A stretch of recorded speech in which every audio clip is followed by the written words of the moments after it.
तो नमस्कार, आदाब, सत श्री अकाल। स्वागत है आपका ट्रू क्राइम 24 की कहानी के इस एपिसोड में। उम्मीद है आप लोग अच्छे होंगे, खुश होंगे, स्वस्थ होंगे और यही दुआ है आप हमेशा अच्छे रहें। आज की कहानी इंसान को अंदर तक झकझोर कर रख सकती है क्योंकि बेहद अजीब घटना है।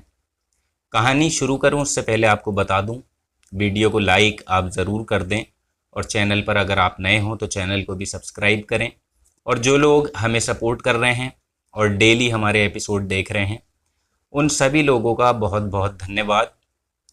अब आते हैं सीधा आज की कहानी पर। आज की इस घटना में आपको कुछ ऐसे बदलते रिश्तों की कहानी सुनाएंगे जिसमें आप जानेंगे कि दुनिया में हमारे घर में आसपास में भी ऐसे लोग रहते हैं जो इस तरह हमारे रिश्ते को कलंकित करते हैं। और वैसे भी आजकल तो रिश्ता चाहे कोई भी हो, लोग उसकी कदर ही नहीं करते, बस हर किसी से कुछ ना कुछ अपना मतलब निकालने के लिए तैयार रहते हैं। आज के दौर में किसी का कुछ नहीं पता होता कब कौन कहाँ किसका फ़ायदा उठा ले और कैसे हमारा इस्तेमाल कर जाए। तो देखिए, कोई भी घटना हो वो एक सीख भी देती है, एक मैसेज भी देती है। और ऐसी ही एक अनोखी कहानी हम आपके सामने आज लेकर आए हैं, जिसमें एक पत्नी अपने पति के पास घबराती हुई दौड़ती हुई जाती है और कहती है कि मेरा जो देवर है वो मुझे बहुत ज़्यादा परेशान करता है, मेरे साथ वो इतना गलत काम करता है। तब उसका खुद का पति अपनी पत्नी को बजाय बचाने के ये कहता है कि जब तक मेरे भाई की शादी नहीं होती तब तक तुम्हें उसके साथ ऐसे ही करना होगा और एडजस्ट करना होगा। अब देखिए, पत्नी अपने पति से ये बात सुनकर इतनी ज़्यादा परेशान हो जाती है कि वो रोने लगती है और कहती है कि तुम अगर ज़्यादा कुछ नहीं कर सकते तो कम से कम मुझे यहाँ से अलग दूर एक कमरा दिलवा दो। पति जो है वो उसकी बात मान लेता है, अपनी पत्नी को वो एक अलग कमरा दिलवा देता है। लेकिन हद तो तब हो जाती है जब उसकी बेटी पर भी उसका देवर बुरी नज़र रखने लगता है। और उसके बाद ये कहानी, ये दर्द, ये परेशानी इतनी बढ़ जाती है कि फिर ये एक किस्सा बनकर रह जाती है जो अखबारों में, टेलीविज़न के माध्यम से, सोशल मीडिया के माध्यम से जब ये खबर वायरल होती है तो लोगों को पता चलता है कि रिश्ते को कलंकित करने वाली ये कहानी कितनी ख़तरनाक है। लोग सुनकर हैरान रह जाते हैं और सोचने पे मजबूर हो जाते हैं। समाज में ऐसे लोग भी रहते हैं जिन्हें रिश्तों की कोई कदर नहीं, कोई परवाह नहीं, जबकि पति पत्नी के रिश्ते को एक बड़ी ही जिम्मेदारी कहा जाता है और एक अच्छा रिश्ता कहा जाता है, जहाँ पति का भी अपनी पत्नी के लिए एक फ़र्ज़ होता है और पत्नी के भी बहुत से ऐसे फ़र्ज़ होते हैं जिसे वो पूरी जिम्मेदारी से निभाती है।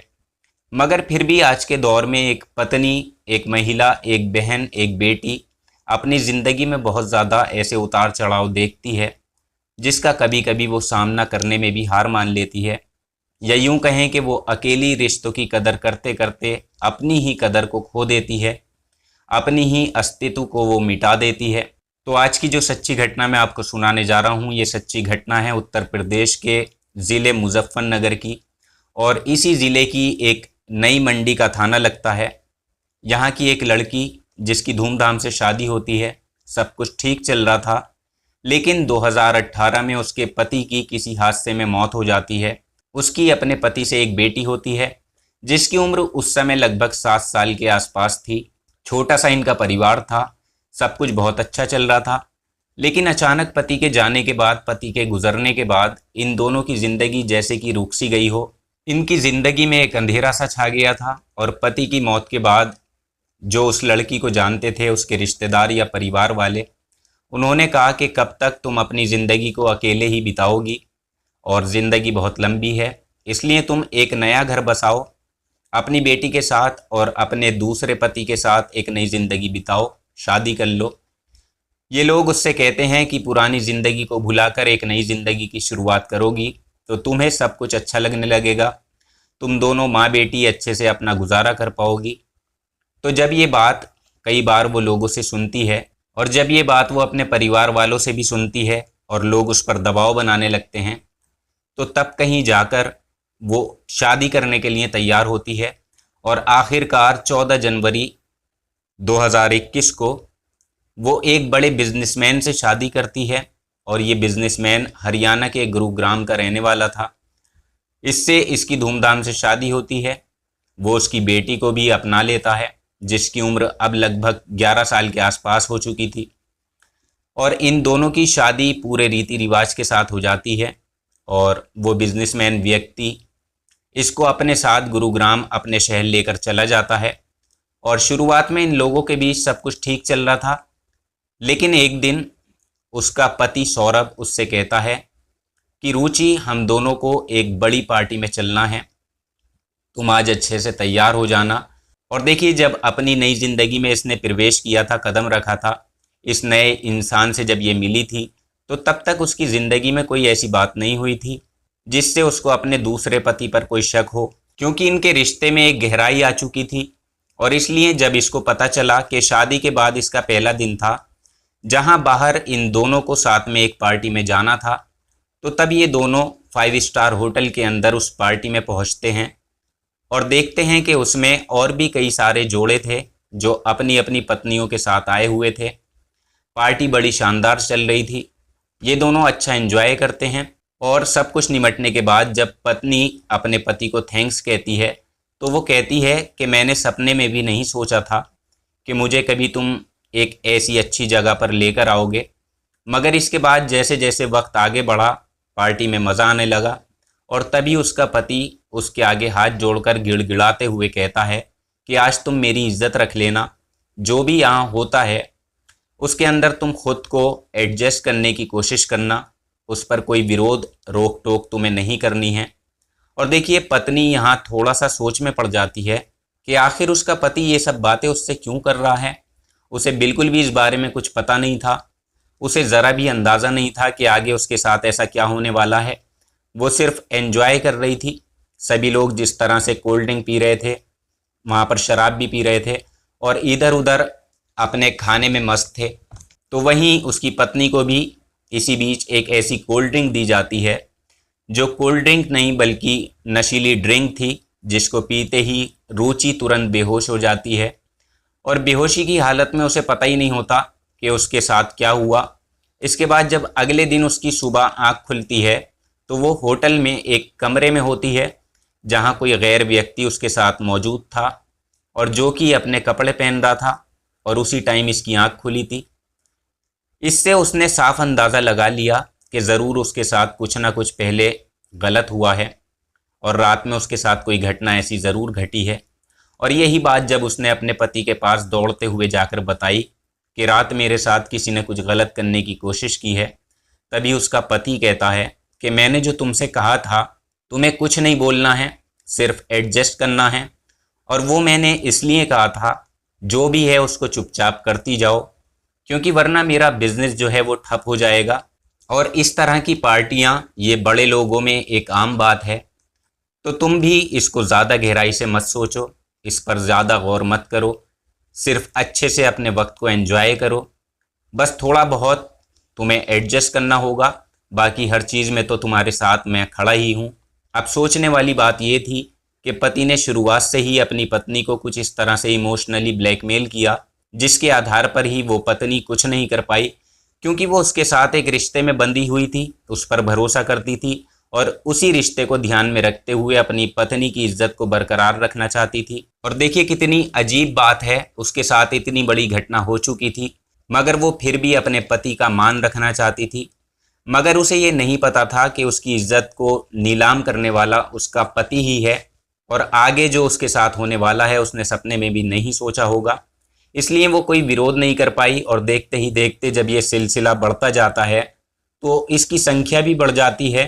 यानी उसके साथ फिर एक बार नहीं, 2 बार नहीं, बल्कि 3-4 बार हर पार्टियों में ऐसा ही होता है। जहां एक तरफ तो पार्टियों में उसकी अदला बदली चल रही थी, तो वहीं एक दिन ऐसा भी आता है कि जो उसका छोटा देवर है जिसका नाम शुभम था, उसकी अभी शादी नहीं हुई थी और उसने भी अपनी भाभी का फ़ायदा उठाया। उसने एक दिन अपनी भाभी से कहा कि तुम चाय पियोगी, और भाभी अपने देवर से चाय की बात सुनकर कहती है कि हाँ मैं चाय पी लूँगी। और इसके बाद वो चाय लेकर आता है और वो जब चाय पीती है तो चाय पीने के बाद वो बेहोश हो जाती है और उसका देवर भी ठीक उसी तरह से उसके साथ गलत काम करता है जैसा कि इन पार्टियों में उसके साथ हो चुका था। यानी यहाँ घर में उसके देवर ने भी इस घिनौने काम को अंजाम दे दिया था।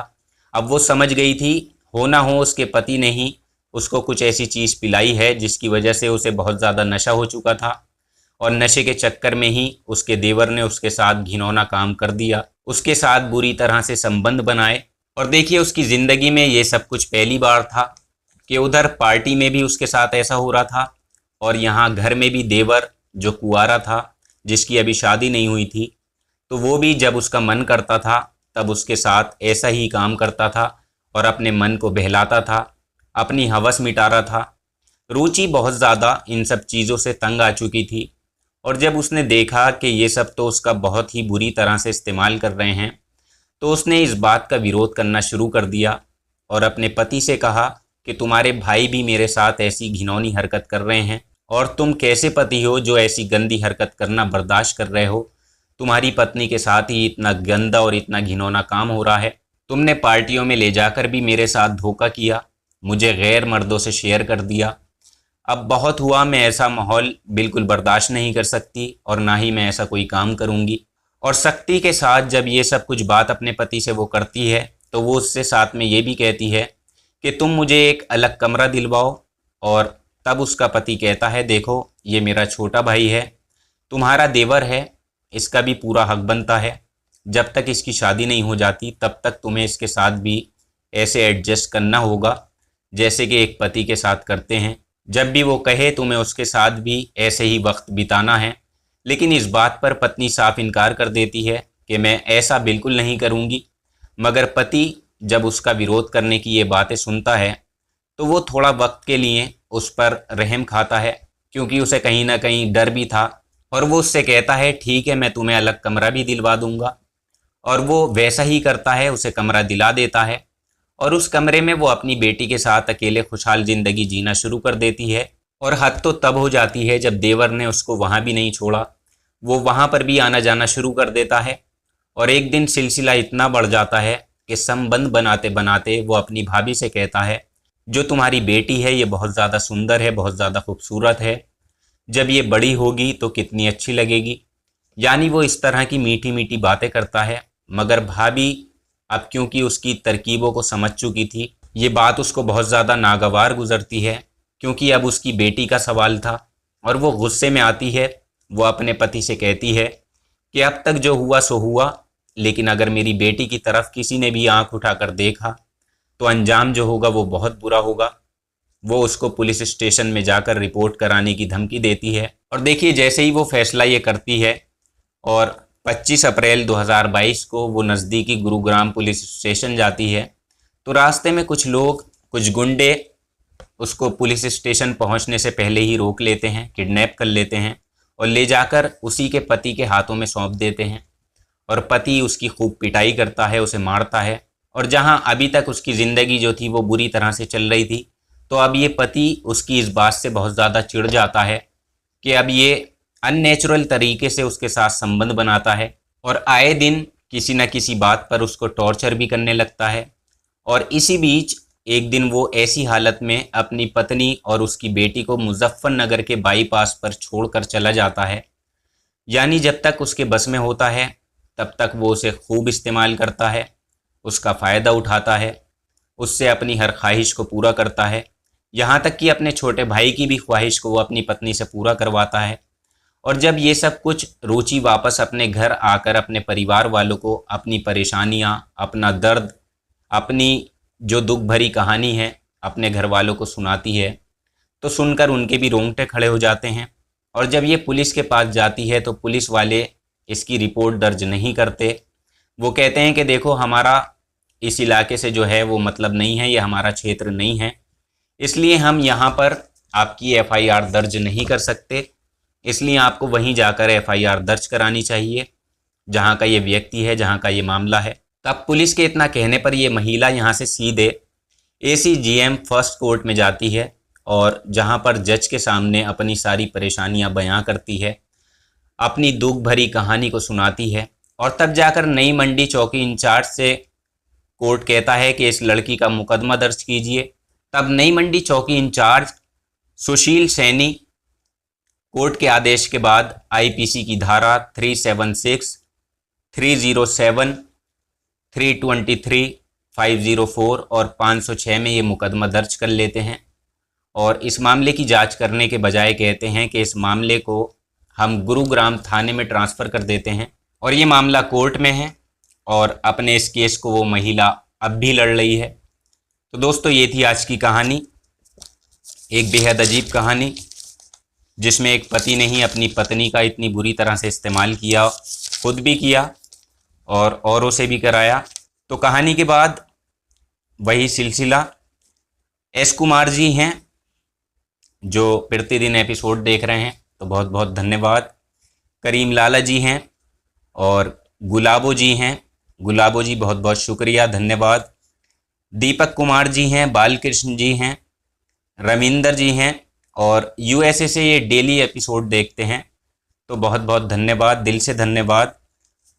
बलदीप सिंह जी हैं पंजाब से, मनीष नटियाल जी हैं, संजीव गुप्ता हैं, यो बॉय गेशा हैं, महेंद्र नाथ जी हैं, गुरमीत सिंह हैं, हॉरर फ्लिक्स जी हैं, महमूद भाई हैं, विजय राबड़िया हैं, रवि नॉरिस हैं और राजू फजल जी हैं, करण सिंह हैं, राजू नायक जी हैं गुजरात से, सतपाल मढ़न जी हैं और अबू जहीन भाई दुबई से हैं, एमडी उमेर दुबई से हैं, सुरेश चंद्र जी हैं, विजय पटेल जी हैं, जगत जी हैं, टूकाराम पाटिल जी हैं, उमेंद्र नाथ पांडे जी हैं और टीकू जी हैं, हितेश निराला जी हैं, जितेंद्र अरोड़ा हैं और महक वर्मा हैं जो हमारी कहानियों की तारीफ भी करती हैं और सभी लोग हमें सपोर्ट कर रहे हैं।